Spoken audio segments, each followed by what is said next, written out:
Okay, folks, the highest honor that can be bestowed by the National Silver Dollar Roundtable is the Lifetime Achievement Award.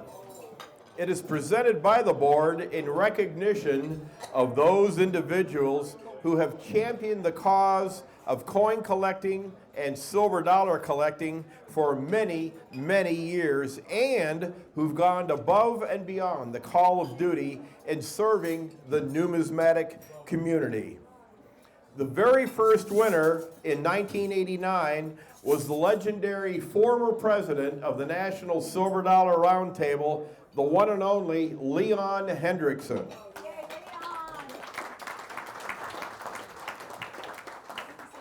In succession, by the way, in terms of Leon, David Hendrickson was here at the show, came over to our table and said hi to me, and Dad, who he said is, I think, 92 years old, is still going strong. So he told me to tell all of you that he's still going strong and he thinks of you every day. After Leon Hendrickson was presented with the first award, in succession, John Love, Harlan White, and Leroy Van Allen were given the NSDR's highest honor.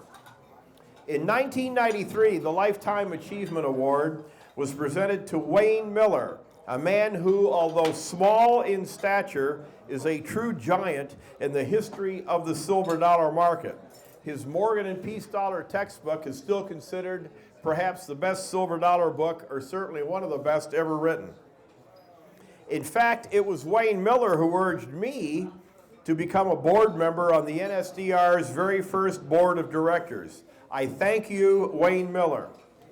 In 1994, John Highfill was honored, and in 2009, his better half, Marlene Highfill, won this most prestigious award. In 1995, Al and Joanne John Byer were selected for reasons that are known to every person in this room. Al and Joanne, we thank you. You folks have been the heartbeat of the organization for so many years. We really thank all your efforts. Thank you for all your efforts. The litany of Lifetime Achievement Award winners reads like a who's who in American numismatics. Other past honorees of the Lifetime Achievement Award include the late Jack Lee, the legendary founder of Fun, the late Bob Hendershot, our own NSDR president, Mr. Jeff Oxman,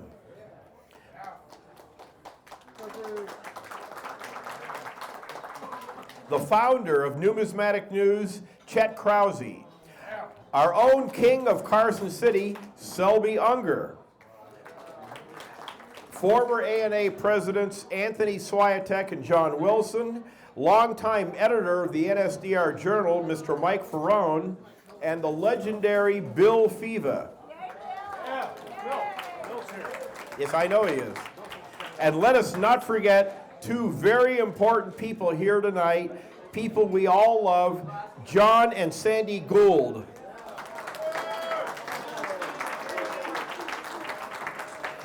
In 2010, well-known Texas dealer Jack Copeland won the Lifetime Achievement Award. In 2011, one of the founders of PCGS, Mr. John Danruther, was chosen to receive this most prestigious award. 2012 saw Dr. Don Kagan as the recipient, and our 2013 winner was and is one of the biggest names in the history of American numismatics. By the age of 12, he was taking tables at local Texas coin shows. Today, this amazing man, the one and only Steve Ivey, is a leading partner in America's largest rare coin company, Heritage. Be sure to congratulate Steve when you see him here at the Fun Convention. Last year, in 2014, the single most amazing and lovable person I've ever met in the coin industry, Miss Diane Perret, was given the 25th NSDR Lifetime Achievement Award.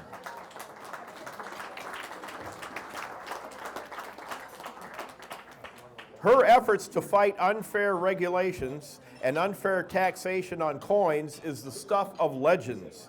Thanks to her efforts, and thanks to the efforts of the other members of ICTA, I can stand here tonight and I can tell you that about half of the 50 states do not tax coins. Somewhere, the great Diane Perret is smiling down from upon us. We miss her so very much. Like Diane Perret, our 2015 winner of the Lifetime Achievement Award is also smiling down upon us from above. Like Diane, he too has moved on to a better place. But while he was here on Earth, our 2015 honoree left an indelible mark on the hobby that we all love. He was the consummate silver dollar collector, but he was an even better person. Our award designee got into the business world in a big, big way. He owned a very large lumber company that bore his last name, and he was the largest lumber futures trader on the floor of the Chicago Board of Trade. His nickname was Big Lumber. In the 1980s, a major economic recession caused the price of lumber to collapse, leaving him with purchase commitments that wiped out his vast personal wealth. Rather than declare bankruptcy, though, our award winner decided he would work his buns off for years to not only pay back everyone else, but to rebuild his amazing fortune. And guess what? He did it. He vowed never again, though, to invest in commodities or invest in stocks. Instead, he applied his passion for silver dollars to a quest, an amazing quest, to build more wealth by putting together amazing sets of Morgan and Peace dollars. At one time, his PCGS sets of Morgan and Peace dollars occupied 6 of the top 10 sets in the PCGS registry for both series, and he was always looking to improve his sets of silver dollars. Later in his collecting career, our special man decided it was time to focus intently on Morgan and Peace dollar varieties. The most daunting of all PCGS Morgan registry sets at that time was the VAM Superset, consisting of a staggering 304 scarce to rare VAMs. Of course, our award winner, he had to have the best, and he put together several registry sets of VAMs. His 2 best sets that were registered were the number 4 and number 6 sets of VAMs at the time. The star of his amazing VAM holdings, and they were truly amazing, was an 1878 8-tail feather VAM 1411, the so-called Wild Eye Spikes, in PCGS MS67, which is by 2 points the finest known example of this ultra-rare variety. There's only 2 or 3 other mint state examples known to exist. Well-known VAM enthusiast, attorney C. Logan McKechnie, has written that our award winner's friends included people from all corners of the world, ranging from a who's who luminaries to the most modest collector. He treated everyone the same. He was gracious, he was kind, he was a man of appropriate demeanor. His favorite form of humor was poking fun at himself, and his greatest joy in life seemed to be when he was in the company of friends who would help him do so, that is, poke fun at himself. Was his nose stuck up in the air? Never. Dealers Dick Armstrong and Art McBride sang the praises of this wonderful man. Miles Standish and Ernie Lowe touted him, said, "Mr. Lowe, you will never meet a nicer or more generous man." He was also a great listener, which is an amazing talent itself. Our own Mike Ferrone said, upon hearing of this man's passing, he was a special friend, someone who shared a passion for numismatics. He is the only person, I will repeat, he is the only person I know who could talk me into getting up at 5 a.m. to walk 5 miles before breakfast or walk up or down Pikes Peak. If you're lucky, you'll have one really close friend in your entire lifetime.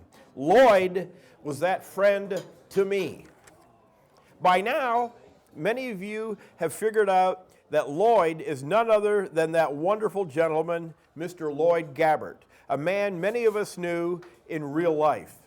Sadly, he passed away from the effects of Alzheimer's in 2015. But he leaves behind a legacy of gentlemanly achievement in silver dollar collecting that may never be equaled. Therefore, it is now my high honor to announce to all gathered here tonight that the 26th winner of the NSDR's Lifetime Achievement Award from California, the legendary collector of silver dollars, Mr. Lloyd Gabbert. Accepting for Mr. Gabbert is Brett Isaac. Brett, could you come up here, please, and accept this award? Thank you.